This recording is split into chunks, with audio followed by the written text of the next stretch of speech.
Get started now. And the other thing we want to start with tonight is just a general poll if you just want in the chat to just text me or write in the chat if this is your first year or if this is not your first year doing an Area North show. I know we have some friends coming from other counties. So yes, that would count if your first Area North show.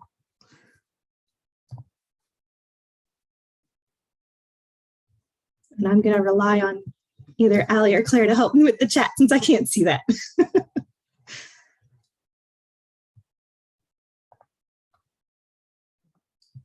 Well, right now it looks like we have lots of individuals that this is their first year. It's my first year too. I'm very excited. Awesome. I'm a little biased, but I do think Area North is one of the best shows. We have an amazing set of volunteers and agents to put on. We also have a really good culture of just being nice. So if you've ever been to a horse show and you've met some nasty people along your way, we don't do that here. So it's a nice, fun show. We like to encourage everybody. So welcome all our first years. So with that, we'll go ahead and officially get started on our webinar. So the big changes for 2022, most of these are things that you've already learned by turning in your paperwork, and that's you can have multi-horse entries. So if you are a youth who are showing multiple horses this year, it's same to versatility. So it is your responsibility to make sure that you're getting your horses where they need to be and that you're working with any class conflicts that you may have. You can let our gatekeepers know, but it is your responsibility showing multiple horses that you are showing them appropriately. It's not an excuse, it's an opportunity. We also have a continuation. So last year we did our first Youth Sportsmanship Award. It was given out, it was super awesome. So our ring stewards, our volunteers, our agents, even people in the stands you may not know, are gonna be watching you for good sportsmanship. And so at the end of the show, we actually give out a big bucket and prize for our best youth sportsman. So we're gonna do that again. So maybe it'll be you. Keeping from last year, our show is still small enough that we are able to have a lot of judge interactions. So some of our judges have even option to meet with them before your classes even start, ask some questions, clarify anything. We have really good set of judges. So if your ring judge is available and willing to do those pre-show meetings, we will let you know. We'll post it everywhere so you know when to meet them. They'll also be giving you lots of good feedback. So ask them questions. They should be able to tell you why they placed the class, maybe tips for how you went when to go to state. So work with your judges. They're awesome. Last year, we were still in that weird COVID, not COVID world of policies. So our educational booths last year were not interactive. This year, we're back to being interactive. So interactivity of your educational booths is actually one of your criteria. So we can touch things again. So make them fun, make them exciting, make them educational, so we can do that again. The last two things is there is a no dog policy. So last year we had a lot of issues of dogs in the barns, dog poop being left where dog poop shouldn't be, dogs barking, dogs stressing horses out. So if you absolutely must bring a dog, work with Stephanie, but I'm going to tell you, probably not going to allow it, unless it's, of course, an actual service dog. So keep that in mind. Don't bring your pooches. It's a horse show, not a dog show. And then we are still looking for a couple more volunteers to lead our national anthem song, as well as our pledges. So we're going to do those every morning. If you're interested in being one of those who could lead a pledge, which all of you should be able to do, as well as if you are talented enough to be able to sing that national anthem, we would love to have you as a volunteer. So if either of those things are something you're interested in, you just let us know, especially tonight, and we'll put you on the rocks. So any questions about the big changes? I don't see any blinking numbers. So that's a good sign. All right. So we just talked about it, but I wanted to remind that we do a by county educational contest. So it's not by club, it's not by kid, it's by county. So we need those reservations if you're interested by like next week, because we'll actually put you in a stall and get you reserved. Every county gets one stall if they reserve. And the cool prize with our educational display is not only do you get a really super cool spirit stick, It's actually gone around a few years now. It's well loved. But you get a sponsored tack stall for your state horse show. So it's encouraging guys to be part of a county, work together, teach something. 4-H is in the business of education. So we hope that along your year, you picked up something that was really interesting that you want to share. This is a youth educational contest. So parents and volunteers resist the urge to do it all for them. I promise you that tack stall is not worth getting shamed. So really encourage you to be able to put it on together, design your booth, and put it what it needs to be for that day. We do have rubrics available. They're not hidden. So if you guys are interested in seeing the rubrics ahead of time, we'll definitely email those out to you. And it's just a fun thing to add a little education. So those are always judged on the Saturday around lunch. So you've got plenty of time to set them up. It shouldn't interfere with anybody's show schedule. So any questions on our educational display?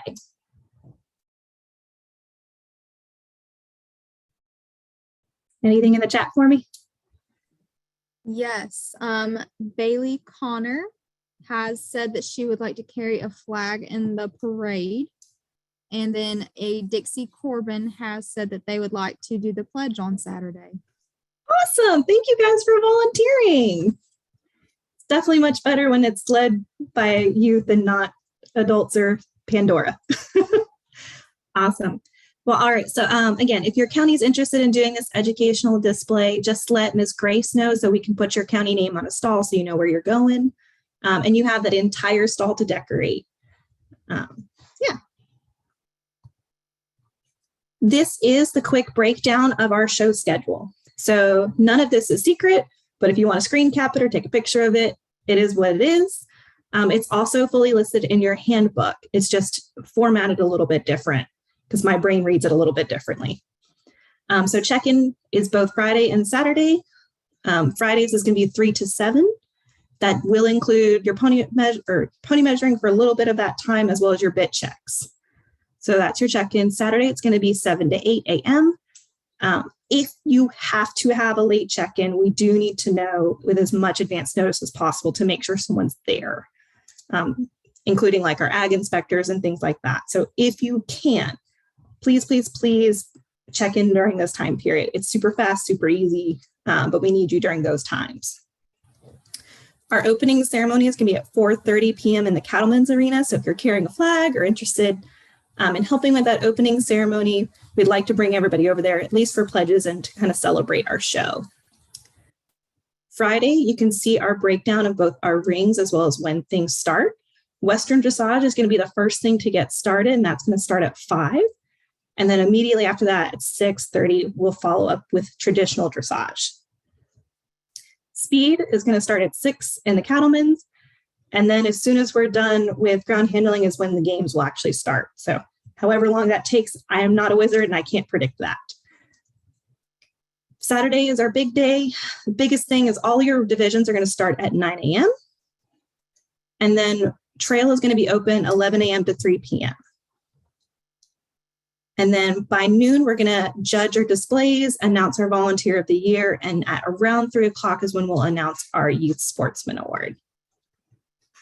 So that's our schedule in a nutshell. Stephanie, what you got? We have a question in the chat box of how do you sign up for the educational contest?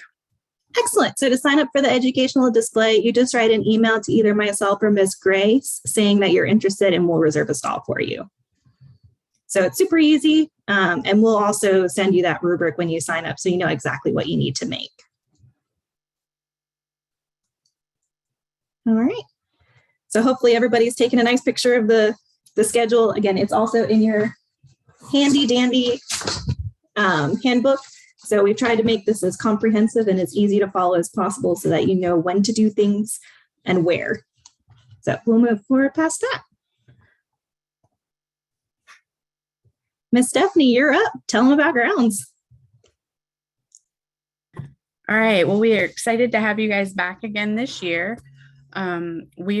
The entrance to the fair is staying the same as it has the last couple of years. I know last year it was a little confusing because we were going to try to bring you guys in off of Springbank, but in the handbook that Allie and the group has made. It's got a good description and diagram of how you come into the fairgrounds. Just come in the main entrance and you can see where the arrows point you to park. And it also lists out where the different things are. I think we're going to touch on that in the next slide. So just make sure that you're paying attention to where you're pulling into, because you don't want to get stuck on a small road with a big horse trailer. For the Coggins inspection, please remember to not unload your horse unless it's or until it's been checked by the state inspector. We have to do the Coggins checks on the horses. So don't unload your horse. Don't put your horse in the stalls unless you have seen the state inspector. You guys, I think, are going to be receiving little tickets once you've seen the inspector, and you'll have to present that ticket when you check in at check-in. What to bring to your check-in. So the Coggins ticket that you got when you checked your horse in, any bits that need to be inspected. And I think that's pretty much it. Bits are super important. If you have questions about bits now, I would go ahead and send them to your county agent and take a picture of it, send it to them and let them ask in advance. Because it's really hard if you're down there and you don't have a secondary bit, plus you need time. I mean, honestly, it's a little too late if you don't have a second bit to put in there to work with your horse with a different bit. So I would say if you're even questioning the bit or the bridle, anything like that, go ahead and take that picture and send it in to your county agent so we can get those checked out through the state office. At the check-in, you guys are going to receive a package, and that package is going to have any t-shirts that you may have ordered. It's going to have your back numbers. Hopefully it will have safety pins. I think that's something we go through every year where somebody's going to bring them and we forget them. So you might want to bring a set of safety pins with you. But if not, we'll try to remember to have those in there. And then you'll also have a program. And Kelsey, are we giving out patterns in the packet? Okay, she's shaking her head. Yes, so I'm guessing we are giving out patterns in that packet. So once you come up there, give them your ticket that you've been through Coggins, you'll get that packet. You'll also know where your stalls are going to be. So for stalls, you're not assigned an individual stall. Your counties are going to be assigned stalls. So anywhere in your county block is where you can put your horse. You cannot go outside of your county block. So we're trying to make it so that every county will have an extra tack stall if we can make that fit in the barn. So we did that last year. It worked out really nice. That's kind of an advantage to having smaller numbers, is it leaves us some empty stalls. So I won't know that though until probably next week. But just remember, when you get there, you'll have a diagram and it'll show you where in the barn your county block of stalls is going to be. So anywhere in that block is where you guys can go. With shavings, we will have those on site. You will have to come and check those out with somebody if you have pre-purchased them. You can purchase some on site, but I'm going to tell you, we're not ordering a bunch of extras because they're very hard to get. So if you think you need some and you didn't order some, you might want to shoot me an email or shoot Miss Kelsey an email or Miss Allie and just say, hey, I think I need this many shavings, so that we have them on hand. We also are going to provide you guys with stall cards. On those stall cards, you're going to need to put your emergency name and numbers. We do have night security that's coming. Please make sure you write the emergency numbers on there. If something happens to your horse at 1 o'clock in the morning and there's no number written on that stall card, our night security does not have a way to get into the office to see and look up your phone number. So you've got to write that information on your stall cards. I see there is a text in there that says, how many shavings do you normally need for each stall? That's a loaded question. It's a very good question. I know some people that put 4 in there, and I know some people that put 6 in there. It really depends on how much you want. I will tell you that it's clay. The horses have pawed at the ground throughout the year, so there's kind of holes. It's not quite as bad as the state horse show by any means, not as bad as those stalls, but especially because we're just wrapping up with our fair, so it should be a little more level than normally, but it's still pretty compact. So it just really depends on how much cushioning you want for your horse. So I would say a minimum of 4. Somebody who's been at the show for a couple of years. If you have a suggestion, you're more than welcome to chime in on that. Can you bring stall cameras so you can check on your horses? You are absolutely welcome to bring stall cameras. If they get stolen, though, it is not the show staff's responsibility. Just know that. I actually like that idea. I think that's really cool. But we can't be responsible if something happens. Can we also go in the barn and yes, you guys are welcome to come on the grounds anytime that your horses are on the grounds. I will tell you that there's night security, so you might get questioned. I ask that you be very polite to the night security because they're doing us a courtesy by being there and watching our horses. There also are sheriffs that patrol the grounds. So if a sheriff's officer pulls you over and asks you why you're there, please be polite to them because we don't want to see you on TV. Or maybe we do, I don't know. It depends on how funny you want to be with them. But yeah, you can come in and out as much as you want. We just ask that you don't disturb the other horses while you're there. Hold on, there's one more chat that I think I missed. How long?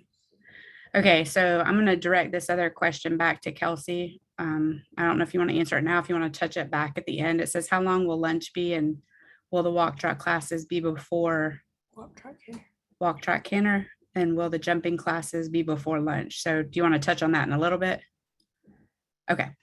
As Miss Kelsey said, there's no dogs. We tried to allow dogs last year and people did not respect the boundaries of the barn. And I'm just going to be frank about that. We asked them multiple times not to take the dogs in the barn because they were spooking the horses, and they continued to take them in there when we were not looking. So at this point, there's no dogs on the premises unless they are certified service dogs. And that is for the safety of the kids and the horses.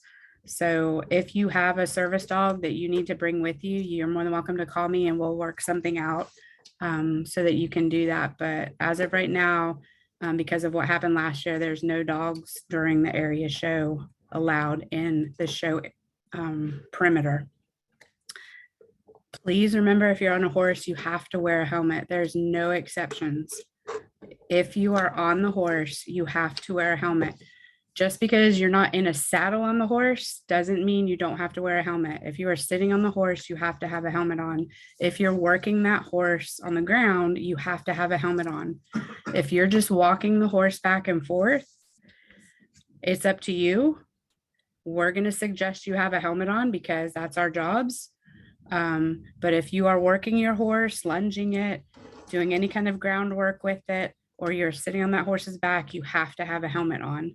If you have any questions about helmets, you can email any of your agents. You can email me directly, and we'll be more than happy to answer those questions. And please remember to read the rules about adult interactions with your horses. So how can adults help you when it comes to riding and lunging? Because there are specific rules, and we don't want you guys to get disqualified because your parent or your trainer steps in somewhere that they shouldn't be stepping in. So please just make sure that that you guys understand those rules and know those rules. Again, if you have any questions, let us know. I see another question popped up. Will we be able to drive to the barn to unload this year? No, we haven't been able to drive to the barns in years. That being said, I'm trying to figure out a way if we can get you guys a little bit closer.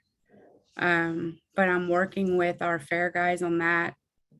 Typically, as I said, the last few years, we don't allow vehicles in there. I know everybody is huffing right now and probably rolling their eyes, but we have seen horses get hit with the back of vehicles that are backing up. So it's just not a risk we're willing to take. If something changes and we do allow vehicles like at the back of the barn to unload, we'll definitely let you guys know that at check-in to make it easier for you all. My suggestion would be bring carts, and we'll try to have a couple carts there that you all can borrow, but until we can get people to quit backing into horses that are 16 hands, that rule probably is not going to change. Do we have any questions so far?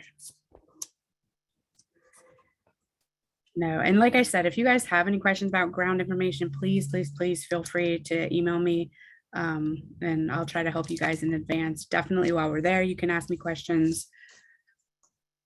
All right, can we go to the next slide?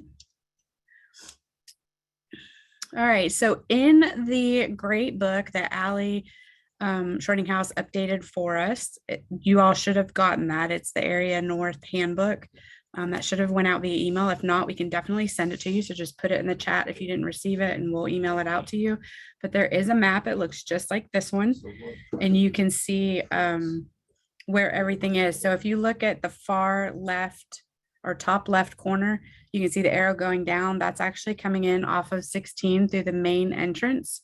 And you're going to pull in right under H.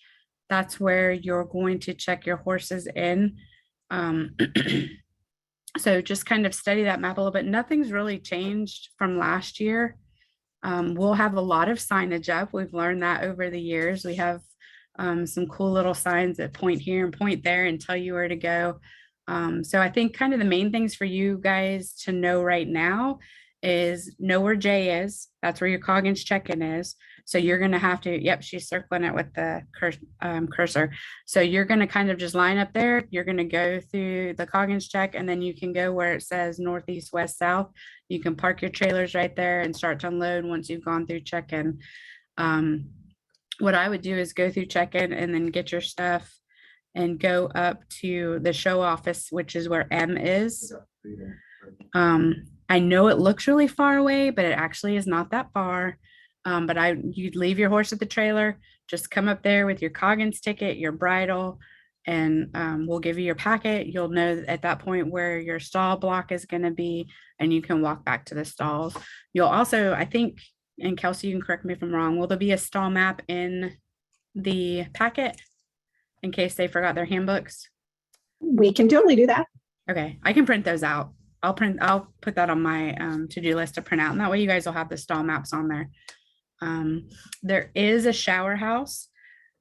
I don't know exactly how many showers that are in there, but it's all the way up, kind of upper left area where N is. That's where the showers are. So if you're tent camping, you're more than welcome to use those showers. And I'm not sure that there's anything else that's really pertinent for you to know right now. Just kind of looking at this in advance and getting a good idea where O is. That's going to be where night security. That's the only vehicle and trailer that is going to be parking in the perimeter. It looks like it's not in the perimeter, but it actually is in the perimeter of the show. And that's because they're the ones that are helping us out at night. All right, let me go back to the chats. And while Stephanie is looking at the chat, especially for our first time showers, I did want to kind of do a quick rundown of your barns. So Cattleman's is going to be your Western Speed and Ranch, so, and as well as our opening ceremony. So a lot of big things happen in the big barn. This is a lunging area, and this is going to be a kind of warm-up area. For hunters, there's usually one practice jump, but that's it. F and G are going to be your hunter arenas. So either flat or your jump courses will be over here. Dressage is also over here. So both Western and traditional dressages will be in these rings. The only thing that's going to be in this small covered arena is going to be trail. So just so you get a layout of where things are, trail is here, hunters here, pretty much everything else is the big guy. So just wanted to give a quick rundown because I know it is a few people's first time, so they don't quite know what some of these words are, but hopefully that helps give you a visual about where your particular classes will be. To answer the question about the wash racks for the horses, if you look over where A is, just to the left of A, there are livestock wash racks there. There's not cross ties or anything. That's one of the concerns we've been working with the county on is I'll be honest with you, they're made for livestock. They're not made for horses. But that is typically where the horses do get washed. So just to let you know that I think, and I'll have to double check that. I also think that there's some at the back of the JP Hall small covered arena. I do believe there's a wash rack there as well. So I'll double check that too. Where would someone tent camp in RV area? So if you look like right where H is and where I is, That's typically where we put the RVs and the tents. You guys are more than welcome to tent camp in there. You can RV in there. With the tents, you can kind of do that just about anywhere outside of the show area. You can go in the horse trailer parking. You could go in the middle of, H&N if that's where you want to be. It really kind of just depends on you, on where you want to park your tent, pop your tent. I don't know. Any one of those. I'm not sure if we'll have access to the north of the Cattlemen's Arena like we have in years past. They just demolished a building there, so I'm not sure if we're going to have access to that or not, but I will know that before it starts. Did you say dressage will be in F, Kelsey?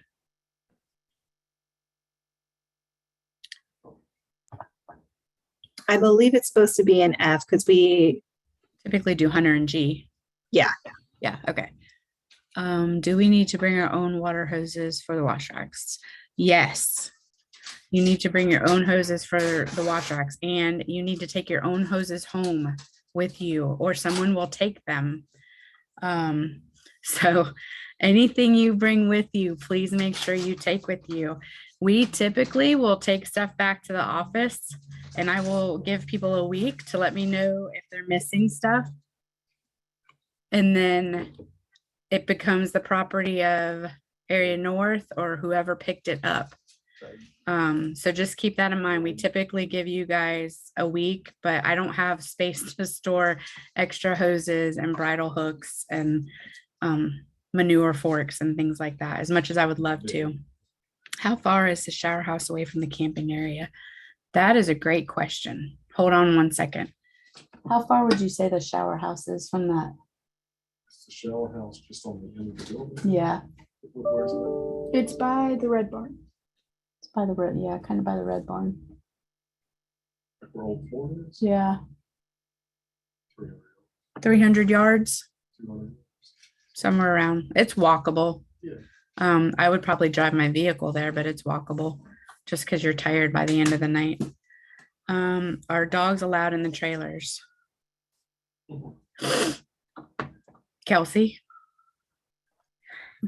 So I can see the loophole you're trying for. And in terms of kindness, I don't think a dog would appreciate living in a trailer 24/7 because they wouldn't be permitted to leave that trailer and go for a walk or anything like that. That would start pushing that boundary and blurring some lines. So I would just say find a dog sitter if possible, just for the sake of that poor dog not being stuck in a trailer for a full weekend. So hopefully that helped. And I know this is a conversation that Kelsey and Allie and the other Allie and past agents and I have had for a lot of years, because we all have gone to horse shows where there's dogs, and some horses are fine with it and some horses are not. I think last year we tried to give a grace, and people really, really, really took advantage of that. There was 2 sets of families that we asked multiple times. Their dogs were aggravating the horses. We asked them multiple times to leave the dogs out of the barns, and they would take the dogs back as soon as we left the barns. So it's just a safety thing. We understand it. We all have dogs. I would love to bring my dog up there, especially since I lived there for 3 days during this show. But it does start to blur lines when we start allowing them in trailers and things like that. So where will walk, trot, canter classes be? What building? So all of your walk, trot, whatever division they're in, they will be in the same areas as the other shows. So our walk, trot classes, if you guys follow the show schedule that's listed in your handbook, your walk, trot classes are kind of going to go before the walk, trot, canter classes. So if you're looking for like your walk, jog, Western pleasure, it's going to go first, and then we'll go into the Western pleasure that involves cantering, starting with the ponies. So they're always going to be whatever is the first segment of that set of classes for your walk, trot classes. But they're in the same arena, they're with the same judge. You just go in before the cantering classes, so that way we know which one's which. So hopefully that helps. Yeah, they're going to be in the same places. So if you're showing walk, trot, ranch, you're going to be here. For showing Walk Trot Hunter, you'll be over here just with everybody else. So still included. You're not put off in your own little arena. You're still part of the group, even though you're just trotting.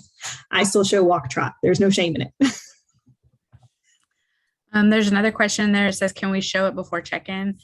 You're more than welcome to show it before check-in, but you cannot put your horse in the perimeter of the showgrounds until it's been checked through the state inspector, and they're on a set time to come. So if you do come early, you'll have to just park in that horse trailer parking.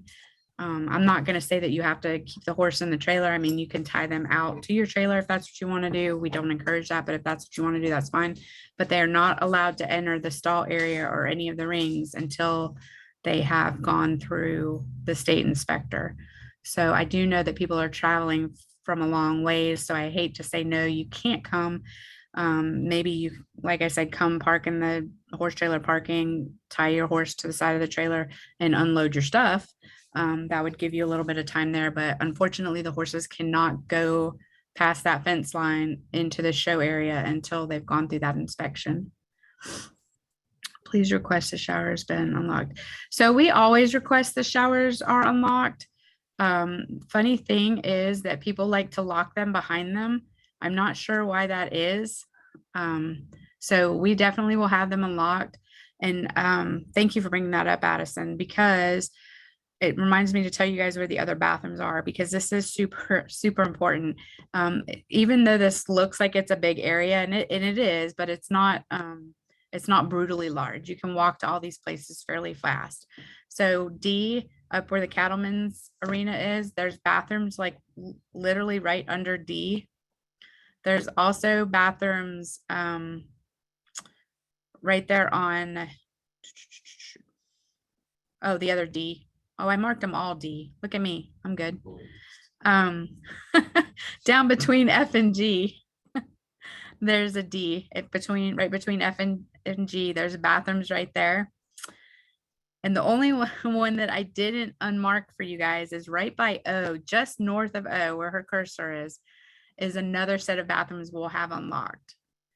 So you have 3 options for bathrooms right above O, D, which is the north of the Cattlemen's, and then the D that is between F and G. Those bathrooms will be unlocked. So please make sure that if you notice anything wrong with the bathroom, something's overflowing, bathroom doors are locked, the shower doors are locked, let me know, because they will all be unlocked in the beginning. It's just sometimes people, I think, like to play tricks and relock them behind them. So let us know that. Do we need health certificates? Do you want me to answer that? You do not need a health certificate unless you're crossing state lines. So if you're crossing a state line, then yes, you need to bring a health certificate with you. What you need to bring with you is your Coggins, negative current Coggins. If you come to the showgrounds and you tell the state inspector, I just had my test done this week and I don't have the results back, he's probably not going to pass your horse. So that's something you guys needed to have thought about. And we run into it too. Ours come up due about the same time too. So we understand that, but you have to have a current negative Coggins, no health certificates. You do not have to have proof of vaccines. They're not mandatory at these shows, but they are highly, highly recommended, especially if you're traveling to other shows. So definitely having a vaccine record on your horse is going to be good. Hopefully you all know, and if not, we'll have some signage up that talks about biosecurity. So, don't let your horses drink out of a communal horse bucket. The good thing at our fairgrounds is we don't have a communal horse bucket. So we've kind of eliminated that, but even sharing buckets with horses you don't know, or horses that your horses aren't around, make sure you're not doing that. Even sharing lead lines, manure forks, as crazy as that sounds, you can spread diseases through manure forks. If I'm going in my stall and cleaning my horse's manure, and then I go in Miss Allie's and clean her horse, and then I go into Miss Kelsey's, but Miss Allie's horse had something, I can be spreading things. So really have to be cognizant of what you're doing with your own animals. And like I said, we'll put some signage up on that, but we can't mandate vaccines at this point. Okay, what do you do with the stalls when you leave? So where do we dispose of the poop and shavings? During the area show, there is a manure dumping spot, I guess, for lack of better words, at the back of building or barns A and B. There are places you can take it. So throughout the show to clean the stalls, you'll take the manure back there. At the end of the show, when you guys leave on Saturday, you do not have to clean your stalls. The area, I'm sorry, the Clay County Youth Equestrian Team actually cleans the stalls. If there's somebody that has a great desire to clean stalls with them, you're more than welcome to. But you don't have to clean your own stalls. You do need to take your stuff with you, or it becomes property of whoever picks it up. Just remember that you have a week. Stupid question. Do we need to have our own wheelbarrows? It is not a stupid question. That is a great question. And yes, you do need to have your own. You need to bring your own wheelbarrows. I do not have enough wheelbarrows to supply them. So own wheelbarrows and manure forks. Definitely need to have that. So during your stay there, you guys clean the poop out and the urine. Once you're leaving, we clean it out. Confused on what C is. C is actually another it's another barn that they can set up temporary stalls in.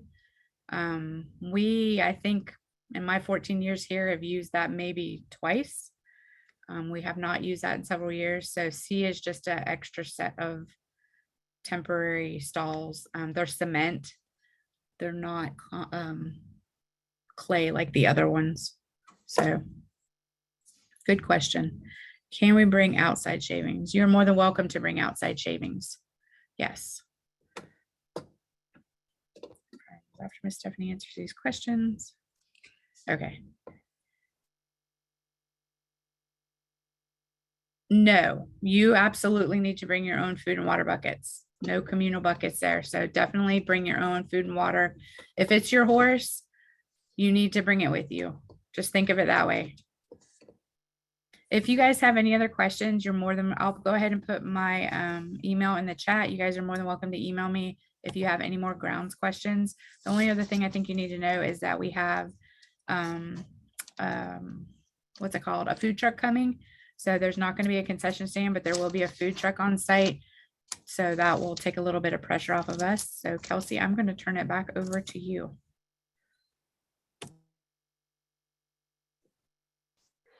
All right, so now we know you are all excited for show day, but we are going to go over some things to think of before the actual show. If you have any questions, throw them in the chat box. For the sake of time, I'll go ahead and get through these slides and then I'll come back and answer you in the chat afterwards. So just go ahead and throw them in there. So some things you need to think about: hoof care. So keep in mind, a horse that is not sound will be disqualified from their class. So go ahead and make sure that you're on your farrier schedule, you've got your horse's feet trimmed, they're healthy and they're good to go. Bathing, just like we want to be nice and clean and ready for the show, our horses will need to be as well. So go ahead and give them a really good scrub, get any dead hair and dirt off. And this will also make it easier for any clipping or show prep type grooming that you do. For clipping, full body clipping is not required. You're welcome to if you would like, but it's not required. But you do want to make sure that your horse looks nice and tidy and clean. So that may include trying to trim up any unruly bridle pads or any areas that maybe have some extra hair growth, maybe left over from the winter, such as their muzzle, their feet or their hooves, or maybe their ears. Judges will not penalize if they are not clipped with their muzzle or ears, but it is important that your horse does need to look nice and presentable. So just keep that in mind. So for tack, you want to be sure that you are checking the rule book, make sure you're familiar with what is allowed in your division. So go ahead and go through what tack you plan to use for the show, double check on the rule book, make sure that it is permitted, including your bits. For show clothes, make sure you try them on today or tomorrow. Go ahead and get that tried on. That way, if anything's not fitting or something's not comfortable for you, you have time to go ahead and maybe get something replaced or adjusted. I remember when I was showing a show day, I went to button up a shirt and it wouldn't fit, and that was the most stressful thing ever. So I don't want that to happen to you. Go ahead and make sure all your clothes are comfortable. With your trailer, make sure it's looking good, in good shape. Check all your tires, all the tire pressures, make sure your latches and doors are working properly, that your lights are working, that your tag is up to date, your tie clips are all working. That way, for loading and unloading purposes, you know it's all good to go and it's not something you're going to have to stress about last minute. Making a list is going to be very helpful for you, especially as show day approaches. The more organized you are going into it, the less stressful it will be that day. So go ahead and start creating a list of things that you think you're going to need, whether that's grooming supplies, stuff for your stalls, attire, feed, anything you think you will need. This is a process that should not be rushed because sometimes we get in a hurry and we forget some things. So take that time, make sure you write it all down. And that way, when you're ready to go, you can just do a quick check through to make sure you've got everything. For paperwork, like Miss Stephanie mentioned, you must have your COGINs, but you also want to have maybe some of those other documents that are important, such as your trailer registrations, maybe your show registration that has your classes on it. It's best to go ahead and put these in a folder or maybe a small binder. That way they're all in one place, they're easy for you to access, and go ahead and put this in the truck or the vehicle that you will be driving to the show in. That way it's all ready to go. We will send out kind of a easy checklist to get you started, but go ahead and start making your own list too. So just like we need to be prepared for our show, our horses do too, specifically with their exercise program. So you'll want to make sure as the weeks approach that you're practicing with them. If you are doing horsemanship, maybe practice some patterns, make sure they're familiar with the things that you're going to put them through during show day. But it's also important that they get some rest. So maybe a couple days beforehand, don't overwork them too much, let them relax, let you relax, and maybe just focus on fine tuning some smaller skills. Begin packing. So that week of the show, that's when you're just going to go ahead and start getting everything loaded. So that way you can knock small bits out at a time and it's not overwhelming at the end of the week when you're trying to get everything last minute. Again, you are responsible for knowing all the rules. So make sure you are familiar with the rule book, familiar with what is involved with your division. So go ahead and review that rule book, and that way you don't have any questions or things that come up. And as we'll always be there to answer your questions, but that'll definitely be our first line of defense too, as we'll refer you to the rule book. So if you can check it over first, that might save some time. You will also need to get plenty of rest. It's a long show, so make sure you get plenty of sleep the night before. We want to see your happy smiling faces at the show, so take that time to relax and get some sleep. And make sure you clean both your tack, make sure your horse is good too. When you're doing your tack, check through it, make sure all your buckles are buckling and your girth is in good condition, things like that, and that everything's functional and ready to go for show.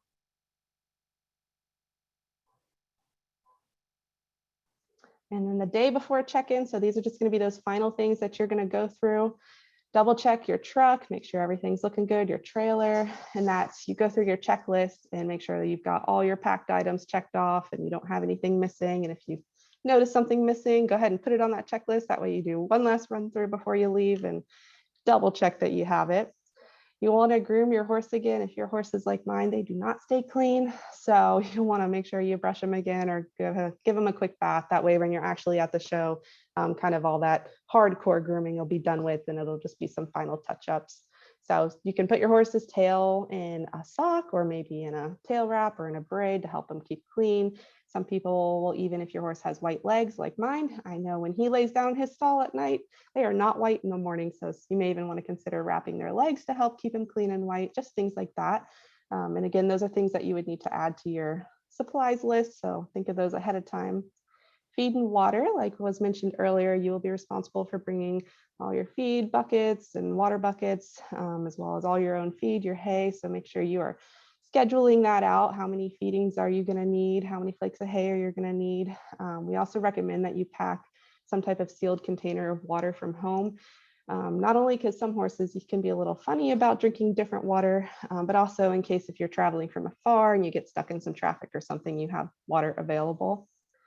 And then lastly, you'll want to print your schedules. So make sure that you are familiar with what time you need to check in. There's nothing worse than thinking it's one time and then it may be an hour earlier and then you're all worried. So make sure that you know what time your classes start, what time you need to check in, and then plan appropriately for how far ahead of time you need to get there so that you are ready and prepared and ready to go show at that time. All right, now I think, am I passing it to Miss Kelsey for ring etiquette? All right. Yes. So knowing that we do have a lot of first-time showers or even experienced showers, we do want to remind all of our riders about ring etiquette. Ring etiquette is not just a good way to make sure that you are at the optimum position for showing within your lineup, but that you're keeping yourself and your horse safe as well as others. So biggest thing with ring etiquette, know your patterns and your number. Your judge may ask you to tell her your number or things like that. So don't look around crazy, try to know your number. We keep them simple. They're only 3 numbers, so you can remember it pretty easy. Be on time or before. Horse shows last year, I know we actually got ahead of schedule, which is unlike us. So being on top of things and being ready is really important. Sometimes it can run late, sometimes it can be early. So go ahead and just make sure you're ready. Your gatekeepers will definitely appreciate that. If you know, especially in a class where there's an order of go, if you know you're only a few spots away, you are closer to the gate and you make sure your gate person knows that you're there, you're here, you're ready. Don't make them hunt for you. When you are on the rail, so if you're in a class with other horses, make sure you're passing on the inside, or if you're in a warm-up ring, you're passing left shoulder to left shoulder. That's just to keep things safe. Even if the horse doesn't have a red ribbon, go ahead and keep a good safe distance because everybody can have a personal space bubble, and we can appreciate that. So keep a good safe distance, pass appropriately, and talk with your other riders. So if you're needing to make a maneuver, pass, or especially if you're in a warm-up ring, communicate what you're going to do. We have all been in that situation where somebody decided to start cantering right behind you and you're just working on a nice walk. So don't be that person, keep things safe, and go with the flow of your warm-up ring. So if everyone in your warm-up ring is working on canter, they're working on transitions, they're going at a faster speed, probably not the time to work on walk. So watch the ring, watch the flow, and kind of match that energy. If you have any sportsmanship issues, it will get noted. We have a lot of eyes out there. We really want to encourage good sportsmanship and good etiquette. So be a good human, be good to yourself, be good to others, be good to your horse. If you need to make a tack change or drop a class or any kind of class conflict, work with your gatekeeper. They can't make promises, but they can work miracles sometimes. So be communicative, work with them, let them know what's going on because they're going to be your first line of defense, making sure you're in that lineup. If you have any safety concerns with yourself or with others, please let somebody know. So if somebody is doing something unsafe or you are worried, it's a see something, say something kind of show. And when in doubt, ask questions. We are not born innately with the knowledge of how to horse show. And there are things that you pick up years and years and years after you've been in horse shows. And there are things that you learn to this day. So there's never a dumb question. Ask questions, not just for your gatekeeper or your chairs. Ask other youth.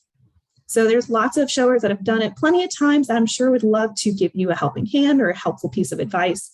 So communicate with each other. It's not a closed little perfect world. Ask questions. We all make dumb mistakes and look out for each other. One of the biggest things I like to say is we had within my own county a few years ago, we had someone who was brand new to showing and didn't know a rule about tack. So something that could have been, hey, I noticed that you have the wrong thing on your horse. Let me help you, rather than watch them get disqualified. So look out for each other, but don't expect it. But if you know something, help somebody out.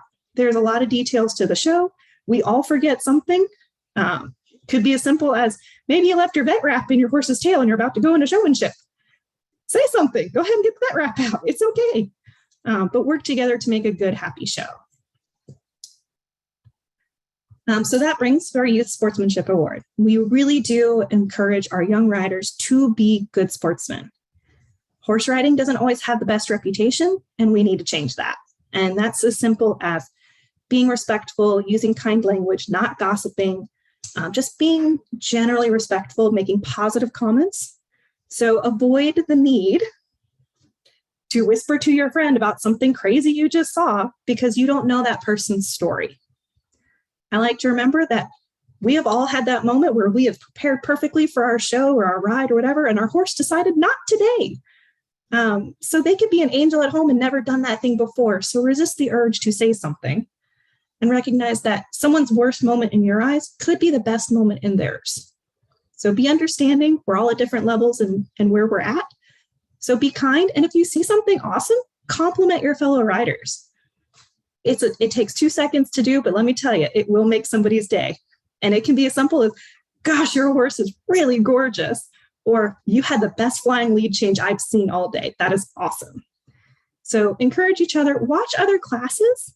If you have never seen a ranch class and you live in the hunter world, they do some really awesome stuff with those cows. Let me tell you, it's worth the watch. Or if you ever just want a good night, go watch Speed. So we want you guys to see the other rings and encourage learning about your other areas. I do see a little chat thing. Kindness is free. Yes, be kind, be good humans. And we are going to reward that with an actual physical prize.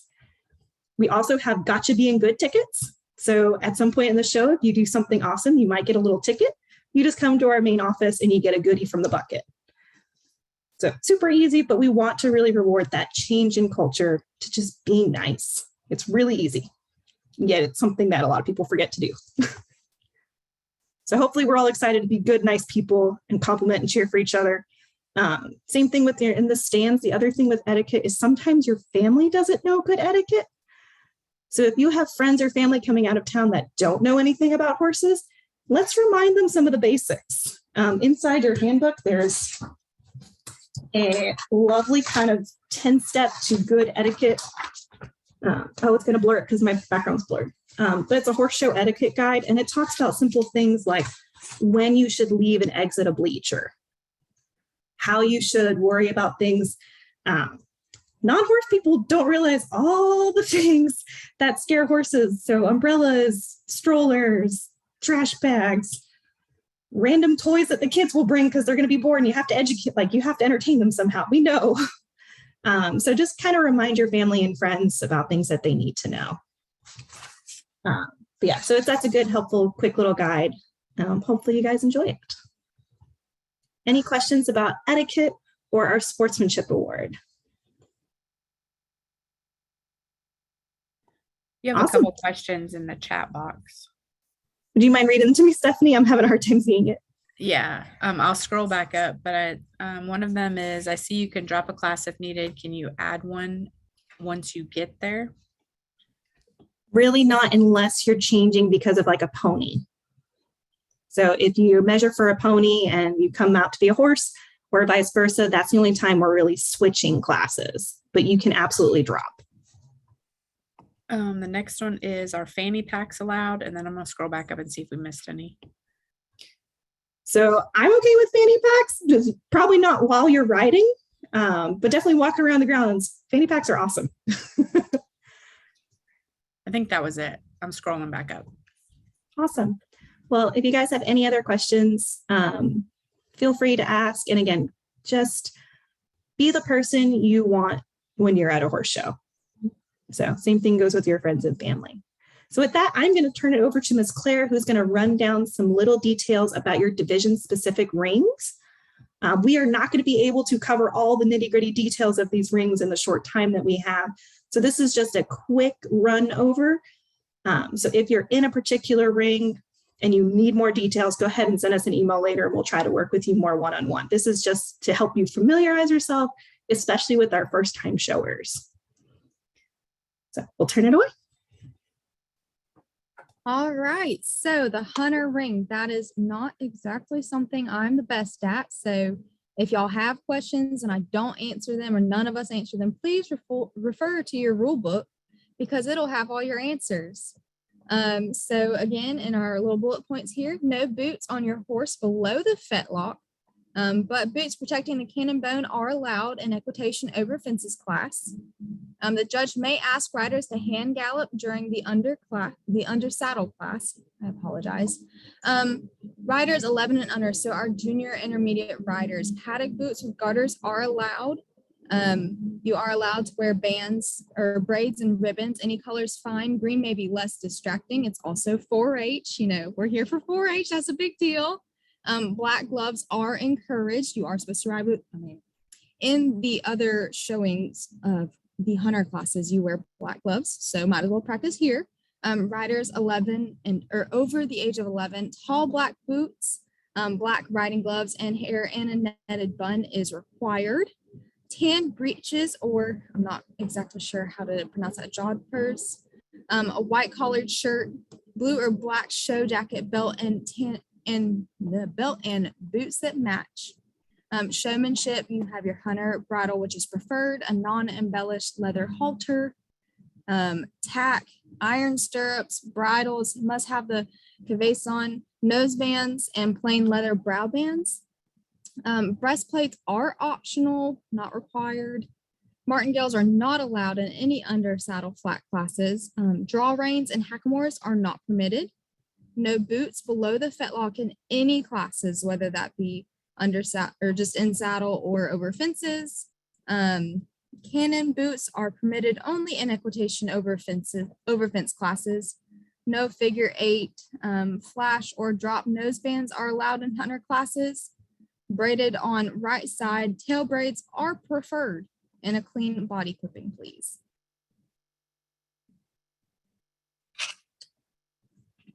Ooh, next slide. All right, so Western ring attire would be a nice Western dress pant or jean. Black is typically best. Shirts must be collared and long sleeved or appropriate show attire. So turtlenecks, slinkies, anything that is related to the Western world. Western boots. I do see that question. Figure 8s are not allowed according to the previous slide. Back to Western boots. Chaps are preferred, but are optional. They are not required. So tack for the Western ring, leather halter can have silver. It does not have silver. Western saddle and bridle, silver is also allowed, but there are no martingales, tie downs, nose bands, leg wraps, boots, draw reins, etc., etc. Grooming, clean and neat. Brush your horse off. Don't have hay in their hair. Brush it all out. Let's see. The chat's getting in the way of my slide. Oh gosh. Hoof, black, and clear polish and banding are recommended, but they are optional. Yes, I mean, they are preferred though. Some people really like it. Some people don't. Fake tails are allowed, but discouraged. I've seen this happen at shows before. If they fall out while you are showing, you will be disqualified. And that really stinks because, you know, you just put all that hard work in and there it goes just because your tail fell out. That's kind of silly. The spur question so Kelsey or Allie, are riders allowed to wear spurs while riding Western? There are some rules about spurs in that bit guide as well. So some of them are legal, some of them are not legal, some of them are in certain classes and not others. So definitely check out that bit guide because it's going to have all those specifics about what's in and out depending on your division. So they are allowed spurs, but not all spurs are allowed. So go ahead and check that out for your questions. And then also, while I have you, so for the showmanship, we ask for a leather halter with or without silver, but we don't want like a nylon halter or a bronc halter for Western, correct? Correct. For ranch, it's acceptable. And that's next. We're talking about ranch next. All right, so we just talked about Western where you could have the hoof black and hoof polish, but in ranch that is not allowed. Don't do it. No bling, no braiding in the mane or the tail, no silver, no trimming inside your horse's ears is necessary. No fake tails, nothing. This is a plain Jane class. Tack and attire for pants, please wear a Western dress pant or jean. Your shirts must have a collar and long sleeve or be appropriate show attire. Your ranch work attire is recommended. Carrying of a rope on your saddle is preferred, but that's again not required, but preferred. Horses can wear protective boots only in the ranch reining and working cow horses. Chaps are also preferred in this class. They don't necessarily have to be black like you would have in your horsemanship. These could be leather as well. Showmanship halters only. They can be rope, nylon, or a plain leather, no silver. Also, no chains. Expect to conduct ground maneuvers such as sending in a circle, back, side pass, whatever the pattern that you are given requires of you or what your judge asks of you. Next. All right, so speed ring. There are no polo wraps allowed. There are different bit rules for the speed ring, so please check that bit guide that we sent out. And if you do not have it, please let us know and we will get it to you. Tack items that your horse can have, are a tie down, noseband, martingale, and boots. But again, no polo wraps, but you can have boots. You are allowed to use both of your hands. Overly hot horses may be dismissed or prohibited. We promote safety for both rider and horses, and so an overly hot horse does not promote safety. We are all about your safety and your horse's safety. For your rider attire, please wear Western boots, a collared long sleeve shirt, or show shirt. Are there any questions? The only thing I'll add is the rider affixed to the saddle. Your gatekeeper will be yes. checking for that. And it's something that people try to do even at the state level. So we will be checking. Don't get creative. It's not worth it. Just don't even try. That's all I'll say on that. You are right. So no Velcro, no straps, no glue, no duct tape, nothing. Don't try and do it because it is not going to happen. And that's not necessarily safe either. So safety is key. Next. I'm just going to interject for a second again, because I know we had a couple questions about bits in there. If you guys are questioning your bits, please send a picture of your bit to your agent or Miss Kelsey, Miss Allie, Claire, myself, any one of us. If you just email us and ask us about a type of a bit, I'm not going to give you an answer because people have different interpretations. But if you send me a picture, I can either make a determination or I can send it up to the state office for one. So just snap a quick picture, shoot it to us in the email, and we'll get you an answer. But just asking us about a type isn't necessarily going to get you an answer. Okay. So any one of us can help you out with that. And we'll put all of our emails at the very last. We'll put it in the chat as soon as we're done so that it doesn't get lost in the flow of things and we're having to put it like 9 times. So I promise we'll list all our stuff at the very end. And if that still gets lost, then your county agent can definitely get a hold of me. I am pretty easy to get a hold of. So don't stress. We'll take care of you. Nope, that's why we're here tonight. We're here to help y'all, just because we want to set y'all up for success. Okay, so trail tips. As a one-handed class, make sure you know which hand you will be working gaits from. Also, make sure you know what side of the comb to start on or to work from. That's really important because if you do that, you might get dinged on some points or disqualified.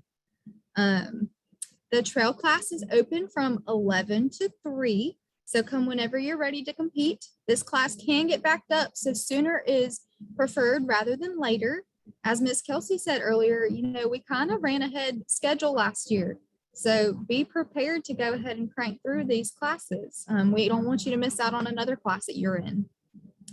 So when you are about to begin, let the judge know your number and whether you are riding the ranch or the Western pattern. Make sure you ask your judge or your ring chairs or whoever is helping you any questions before you start your pattern. Once you begin, you cannot ask those questions that you had. The judge may ask you to move on from an obstacle after several attempts that may have failed. So don't get discouraged. It happens to the best of us. It really does. Just move on to the next one with your head held high with confidence and perform to the best ability that you can. The other tip I'll give for trail, and I've seen this a few years now, this is primarily for my first time showers.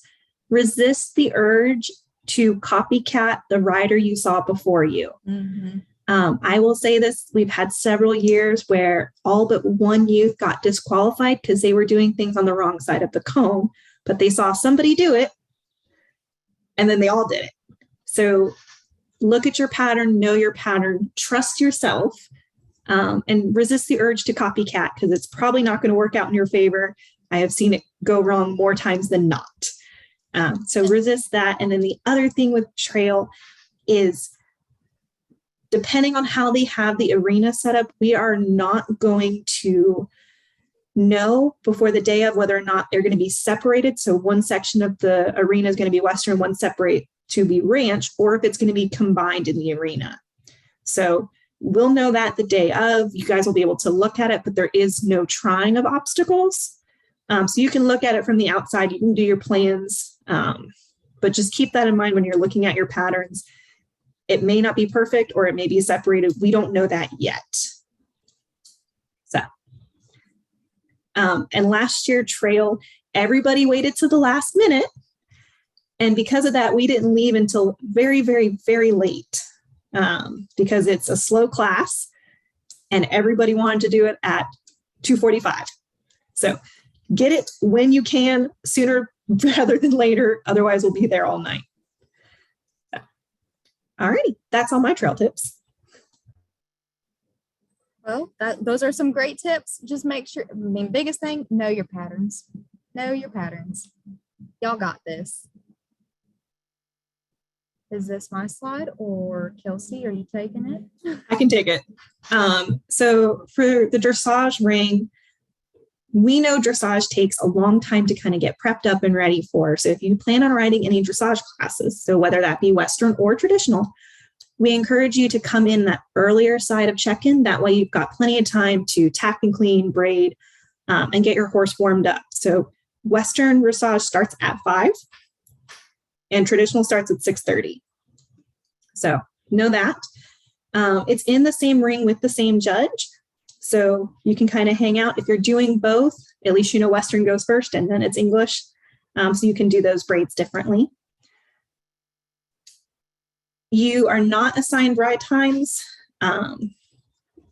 Sometimes we do, sometimes we don't. Come when you're ready. And again, it's one of those things, please don't get backed up. And know which test you're riding. So this year we're doing test of choice. So you'll need to give them your number as well as which test you're riding so they know which scorecard to pull out for you. You can't just say, I'm Kelsey Irvine and I'm riding dressage. That's not going to be enough information for them. So give your gate steward and your judges plenty of time to figure out how to score you on that pattern. If you're new to dressage, they're going to ring a bell. You have 45 seconds to enter at A. So just because you hear it, you don't need to sprint over there. If you're still finishing up something, you've got time. It's a lot longer than you think it is. So get over there, salute and smile at C. And I say smile, but please don't do the creepy smile. So when you're super, super stressed out and you're like this, a nice casual smile is much nicer. But it does give your judge a good impression that you are confident and you are ready and you're excited for your test. So that judge impression, that first time down the C center line, is when you're really going to make that overall impression start. If you need a caller, we encourage it. It's not required for you to memorize your test. You can have a caller. And that's the one cool thing about dressage is you can forget things and have someone yell at you to go do them. They can't give you corrections like a little bit more collection, or they can't give you tips, but they can say what you need to do next, which is very helpful because I have also been the person that's turned down the wrong way in the center line. So I've been there and it's helpful to have someone yell at you.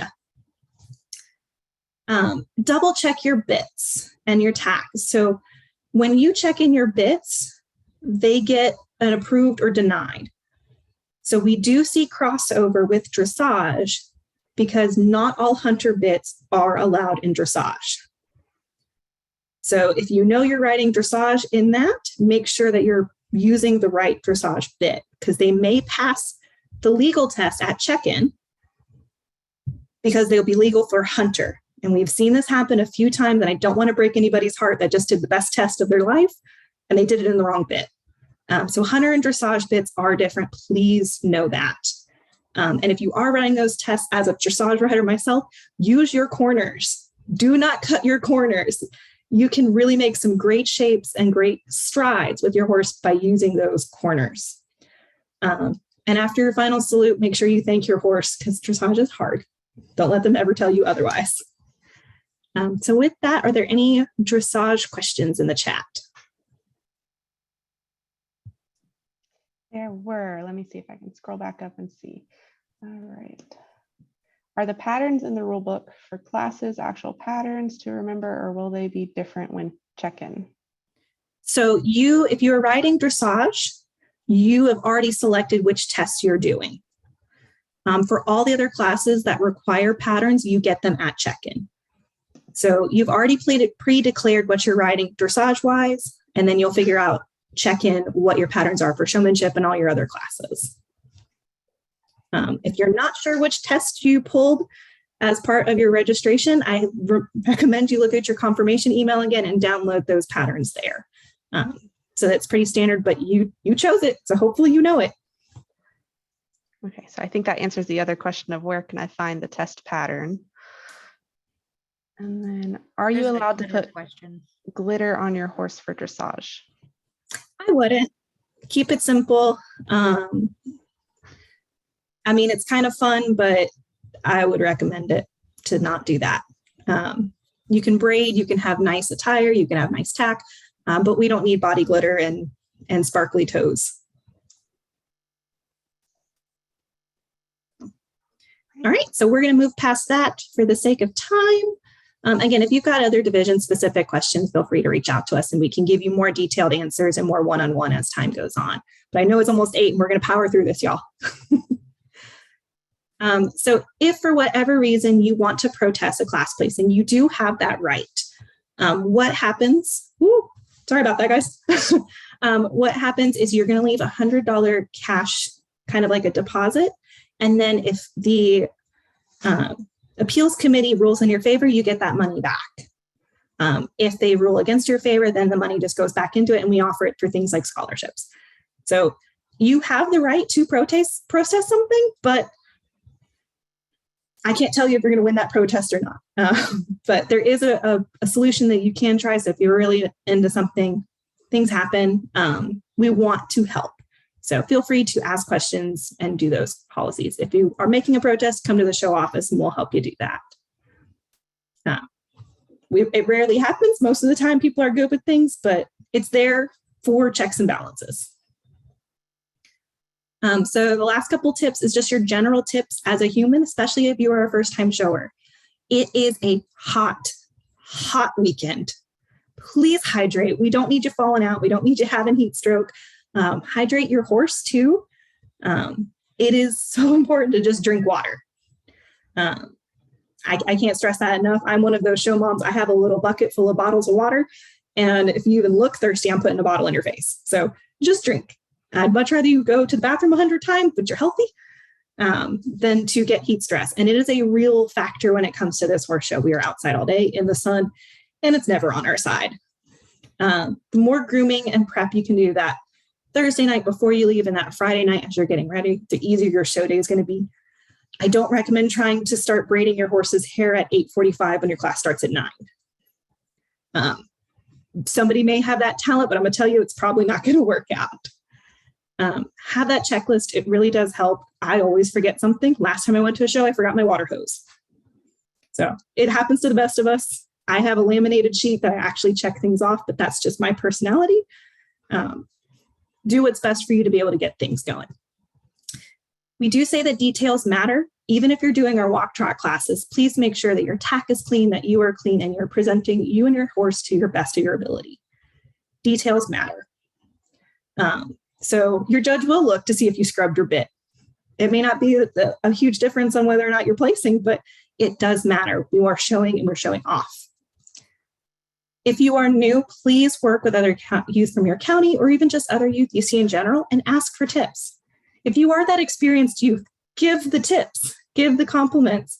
We're all here learning. Nobody was born on this earth with every detail about horse shows. So help a friend out. If you have the time, watch other cool classes. One, it will help you de-stress because it is a very stressful weekend. And sometimes watching other youth do really awesome things and have a great day can really turn that anxiety around for you. If you are stressed and upset, do not take it out on your mom, on your friends, on your agent, on the poor volunteers, or your horse.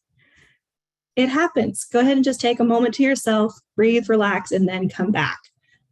We often see people get in that anxiety realm, and it's hard to mitigate those emotions. If you know that that's happening, take care of it so that everyone's having a better moment. So if you need a quiet time, everyone understands. I kind of already talked about my touch-up bucket. So I have a small little feed bucket, and that's where my baby wipes, my safety pins, my bottles of water, my little rag, all my rule books. It lives in a little bucket, and I just bring that bucket everywhere I go. So it's a great dad job because they're always the holder of things anyway. So give somebody the bucket, and then that way before you go in, they can wipe down a nose or your boots, or they can give you a bottle of water. It's super awesome. I just recommend bucket. The other thing is, please do not feed or pet other people's horses. We're all there because we love horses, but not all horses want to be loved on. I personally have a very emotionally unavailable horse who does not like snuggles, and he will get more upset the more you try to pet him. He also has some dietary restrictions, so he doesn't get all sorts of treats. So just because your horse eats that treat all the time doesn't mean other horses do. So it's not a zoo.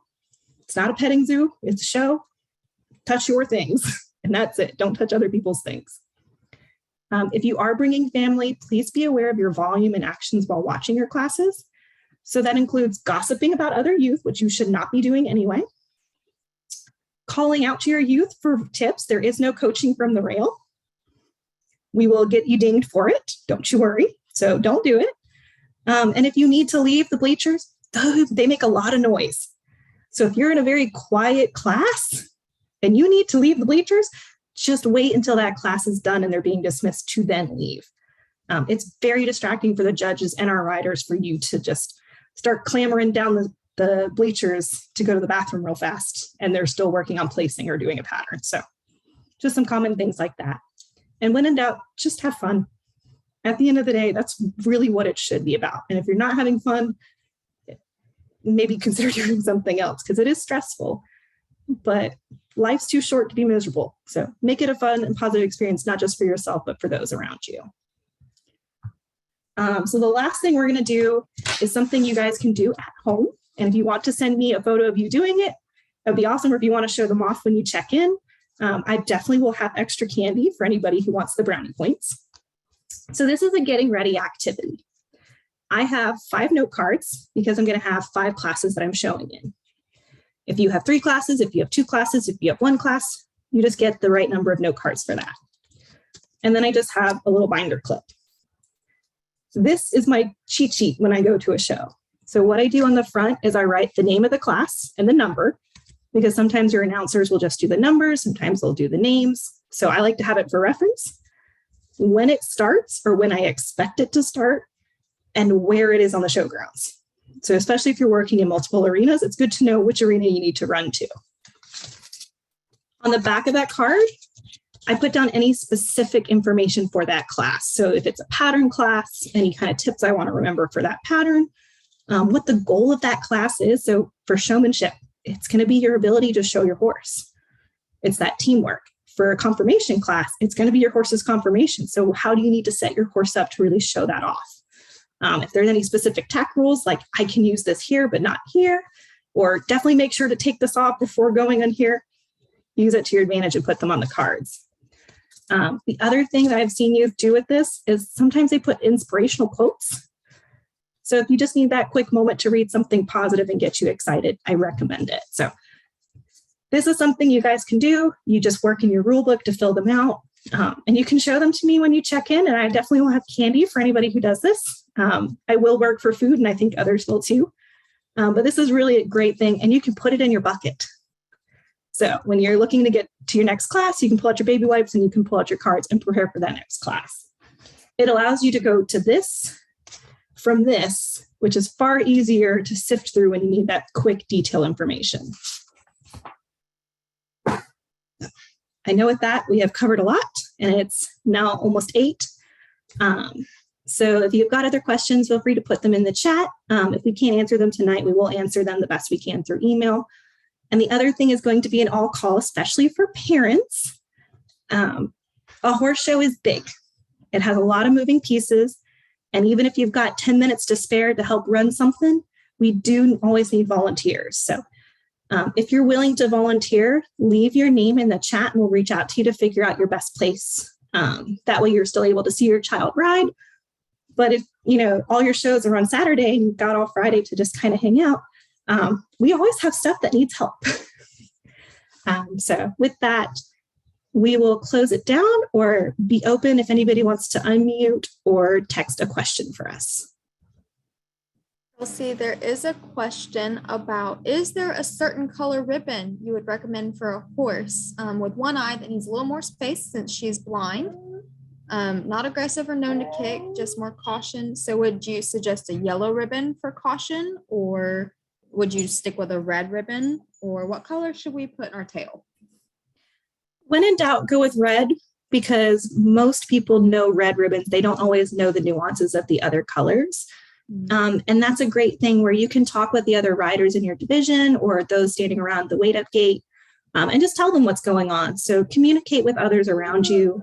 So, hey, I really need space. I'm not trying to be rude. I'm super, just communicate.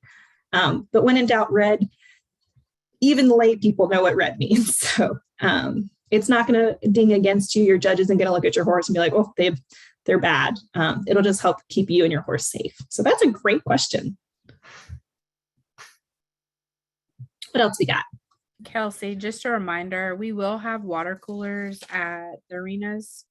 Not bottles of water, but we will have water coolers there just to kind of help with what Miss Kelsey said about staying hydrated. So try to hang on to your cups so we're not using a ton of cups, but we'll have cups out there too, or you can fill up your cup, but we will have water coolers out there. Rayleigh, you're going to have to send us a picture of the combo bit you're talking about. I know you've asked about it a couple times in the chat, but I'm not going to answer that. I don't know if one of the other agents will, but until I see a picture, I'm not going to give you a yes or no, it's cleared, until we can actually see what it looks like. The other question you had is there a photographer? I'll let somebody else answer that, but I do know that we are going to set up a photo op station. So you'll have a chance, it'll have an Area North banner and some kind of decorations there for you and your horse to stand in, or maybe a group of you and your horses to stand in to get photographs. But I don't know, have we secured a photographer? We have a couple that we're talking to. We're going to try our best to have a photographer, but it's not something we can personally guarantee, but we're going to try really hard to get one. But if not, we do have those photo areas available. So there can be photos. We're hoping.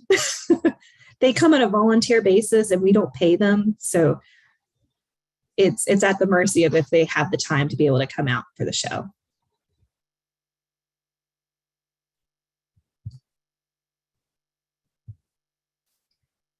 Any other burning questions?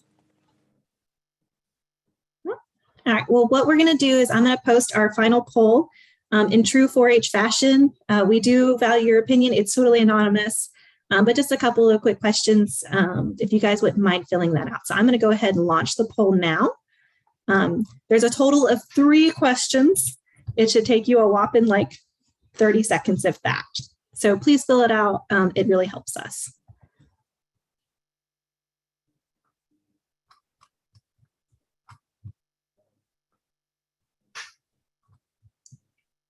And yes, the show is open to the public. So if you have friends and family you want to invite, I really encourage it. I also encourage everyone, if you've got a friend from 4-H, maybe that is part of like the horse list program, this is a great opportunity to have them as your groom or as a runner or to help you with that educational display. I call it the crew in my county, and that's all our horseless youth that are still a part of it or non-showing youth, because not everyone wants to show. So it's a great way to get your community involved or other clubs involved. If you've got a photography club, they can come take pictures at the show.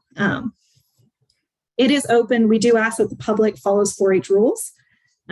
So code of conduct will apply to the public, and we will ask people to leave if they're violating that code of conduct. But yeah, bring people to cheer you on. We need people in the stands. We do not recommend spray painting horses because it does change the natural colors. Your judge is probably going to look at you a little bit funny. I will say every year, it is in the summer or the start of summer, there's plenty of sun bleached horses. It's okay. No one's going to think less of you if you have the black horse that looks like a bay. That's me. So we won't judge you. It's totally okay. And yeah, so as in terms of when is the show over? The answer is it's over when we're done. So some years it happens earlier and things are really smooth and we can give out our High Point Awards by like 4 o'clock and everyone's home and it's great. And then other years life happens and things get behind, or maybe something crashes with our computers. It's not something we can truly predict, but I promise you get to go home Saturday night. I don't know when, but you get to go home. Hopefully that helps some, but every year runs a little bit different. And some classes run longer, sometimes they run smaller. It's a very flexible concept, as much as we, as someone who likes a rigid schedule, would like it to be. And so that's why with lunch, we don't know when lunch is going to happen. We're going to aim for a normal lunchtime, but it kind of is the flow of the show. And are the flags big, Olivia? I don't know what your reference for big flag versus not big flag is, but we do have the standard kind that will sit on the pole and kind of drapes as they walk. So I don't know if that fits your definition.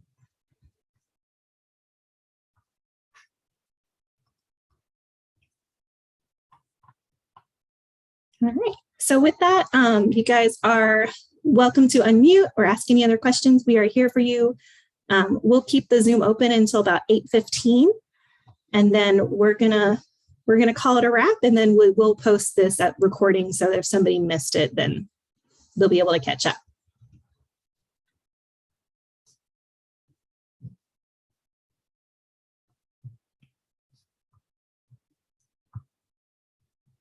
I think, Stephanie, you've got a question in the chat about staying the night.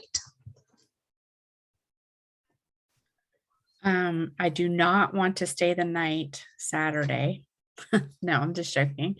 You are more than welcome to stay the night Saturday night if you need to, and leave Sunday morning. That is okay. You have to be out of there by Sunday afternoon. And if you are helping with the pledges, we're going to zoom through the slides really fast, so excuse the quick movements. So our Saturday morning anthems and pledges are at 8:45. So if you just want to get to the show office by 8:30, we can get you on the microphone and ready where we are doing those announcements. So if you are helping with singing the national anthem or those pledges on either on Saturday morning or for our opening ceremony, just come to the show office about 15 minutes before those. So if you're doing opening ceremony, we'll be looking for you around 4:15 to let us know you're ready. And on Saturday morning, we'll see you at the show office at 8:30. If you want an RV spot, you can ask. If you didn't already reserve one and pay for it, you can do it while you're there. When you check in, you'll just have to add that you'll just have to pay on site, I guess is what I'm trying to say. So you can request it when you check in. You'll just be prepared to pay for it.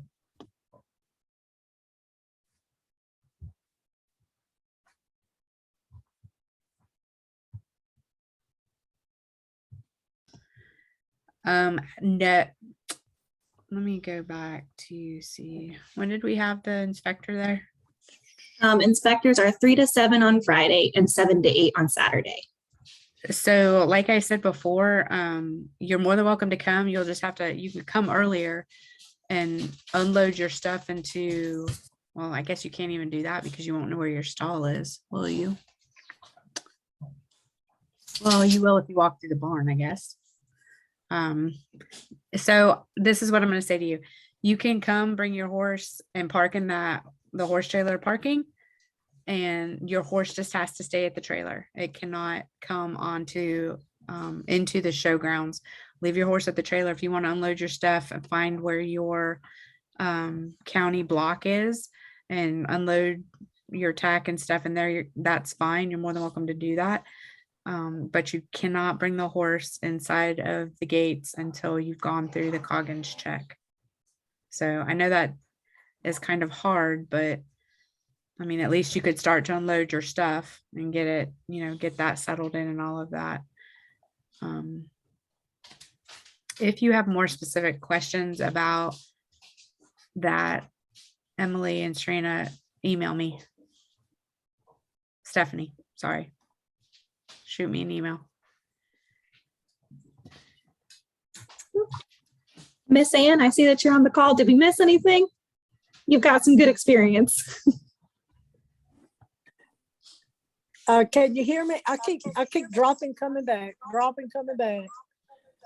But Yes, I'm ma'am, we here can hear now. you. I think you covered everything pretty good. I can't see any question on anything. You done good. Thank you, ma'am. And so if you are a passionate volunteer, club leader, parent, we always need help with our show committee. So if that's something you're interested after this weekend or after that weekend, let us know, because then you can join the ranks with Miss Ann and help us make sure that we're doing good things.